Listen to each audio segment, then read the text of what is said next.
let's first of all talk about the Series S side of things because, well, it's been announced for Series S. It's not a case of if, but when. And yeah, I mean, did you see anything in that trailer that you think is beyond the Series S? Because I don't think I did. Alex, thoughts?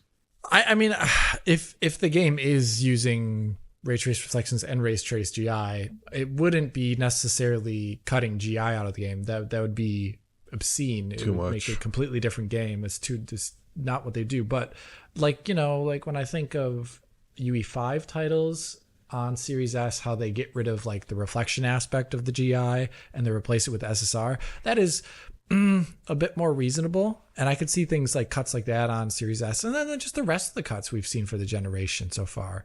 Much lower internal resolution. I would not doubt 720p or even a little bit lower if it's dynamic res.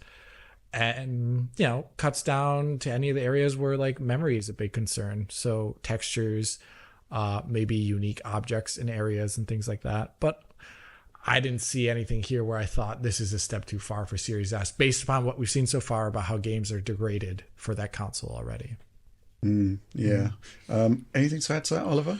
Yeah, I actually took a look at some Unreal Engine 5 games recently on Series S and compared them. Right. And actually the results were pretty good. In some titles like RoboCop, you saw, like Alex said, the removal of traced reflections from the game.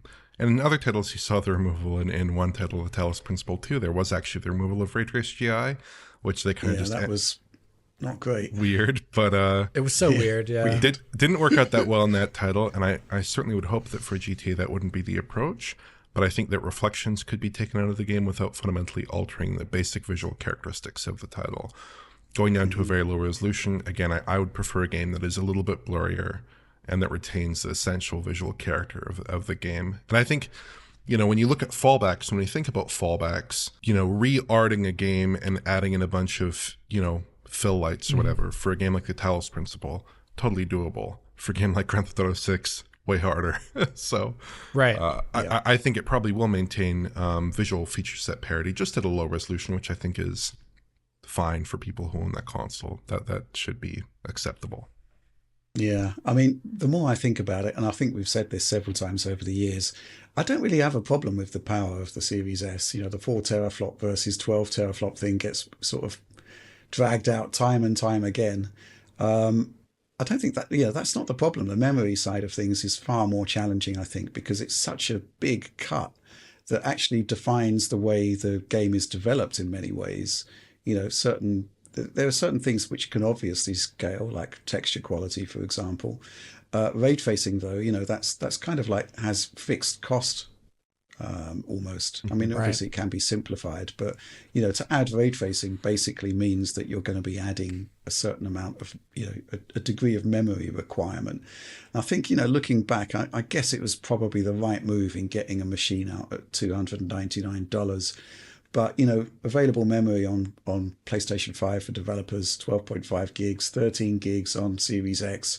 And then you're dropping down to an indeterminate number on Xbox Series S, which initially was 8 gigabytes, right? But then Microsoft came out and said that they've actually added some additional memory available to Series S developers. I've actually looked into this a bit more, and it looks as though a static chunk of extra memory was given to Series S, so you're taking it beyond the 8 gigabytes. And then there are various little tweaks that developers can make to claw back extra memory beyond that, but it is in the tens of megabytes range. It's not going to be massively meaningful to scaling down a project aiming at 12.5 to 13 gigs. So I think memory management is probably the bigger challenge, because graphics are inherently scalable, and elsewhere the Series S has got the storage, same storage as Series X effectively, and graphics can scale quite easily. I say easily, I guess it depends really on how well it looks when you've only got bring that. it down, Yeah. Avatar has just come out, state-of-the-art visuals, and I played it on Series S this morning. It's 30 FPS, but it's great.